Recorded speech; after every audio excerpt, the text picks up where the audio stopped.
Hello everybody, welcome back to another Mod Productions video. Today is going to be a bit different. I'm going to be reviewing the War Machines game for iOS and Android, and I'm going to be giving my thoughts on it and stuff like that, because I want a bit of a change up from Rivals.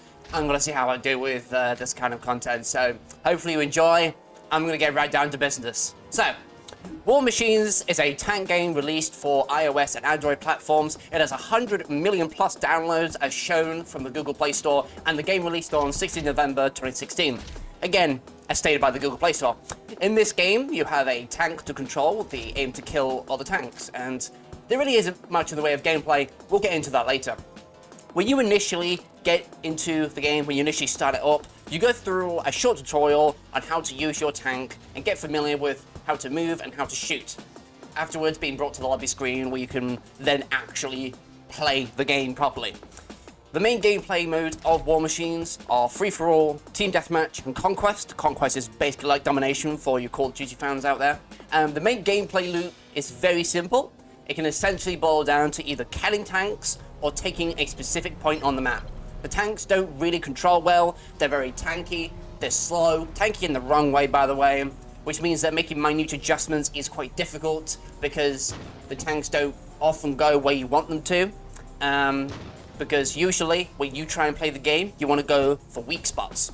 Weak spots in this game take the form of an area at the back of your tank and other people's tanks where if you hit it, you will deal a critical hit, which means extra damage. When a tank dies, they can drop 4 different items: stars, fuel, diamonds, or gold, and these can appear even if your allies die, and you can also collect them. So it's better to be near a few tanks at low health so you can, get something good. When you finish a game, 3 pips of fuel get used. So long as you have enough stamina, you can play the game as long as you want. The issue is here, and one of the bigger ones in my opinion, it's really easy to use up all your stamina available before you're forced to watch an advertisement or pay money for more fuel. A full tank of fuel is 10 pips, so you can play a maximum of 3 battles at a time before having to wait to gain it back or by other methods like I've just said. There's a free-to-play way to get fuel, but it does require a bit of luck. There's a little mode called Spoils of War, where you have a 1 in 4 chance of picking a skull card after the first level, which makes it entertaining but risky to play. A skull card effectively ending your entire run. You can get items that give you unlimited fuel for 6, 12, and 24 hours.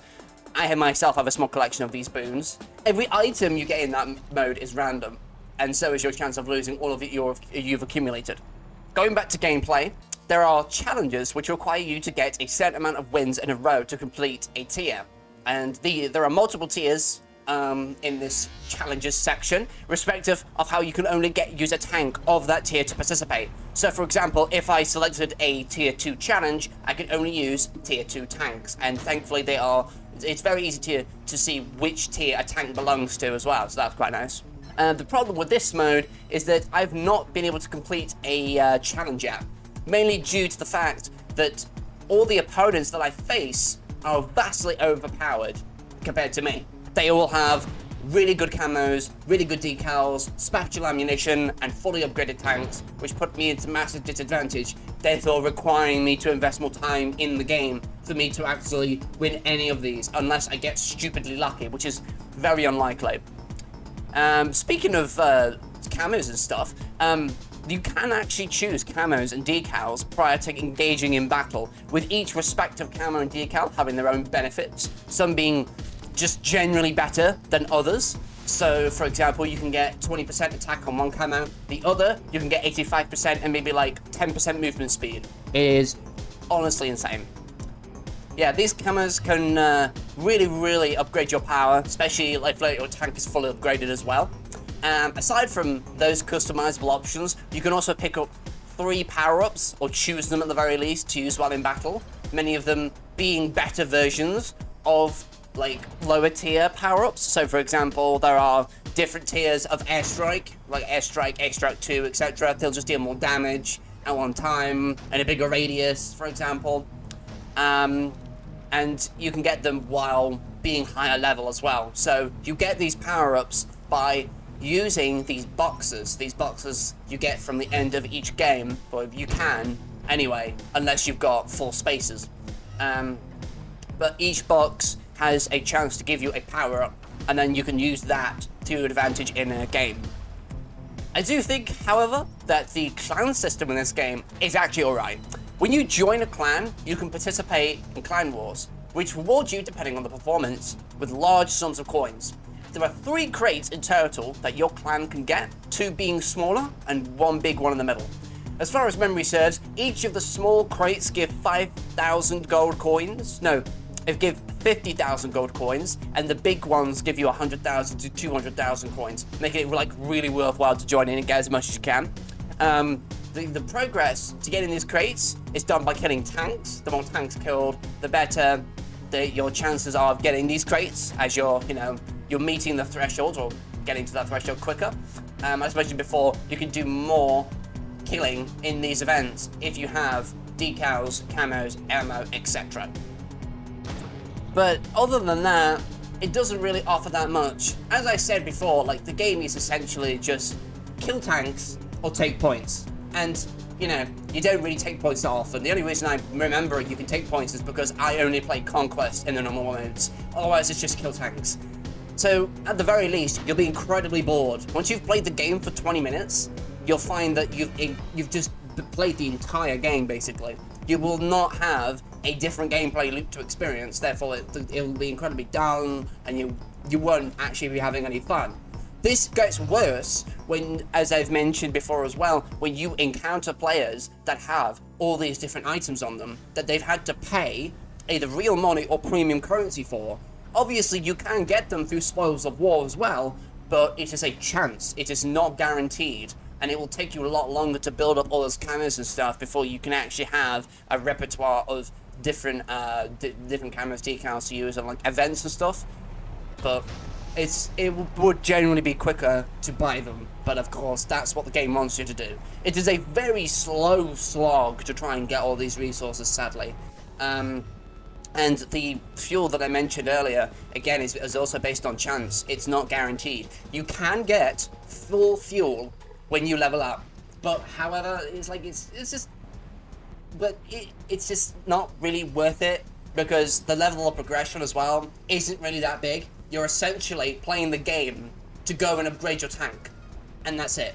Oh, and get new tanks as well, don't forget. But there are like 10, 12 tiers in this game, and each of the tanks have basically a higher base power, so therefore they'll get more power when you fully upgrade them. At least they have the higher potential to get more power. So it's just pay to win across the board, and it's really disheartening, actually.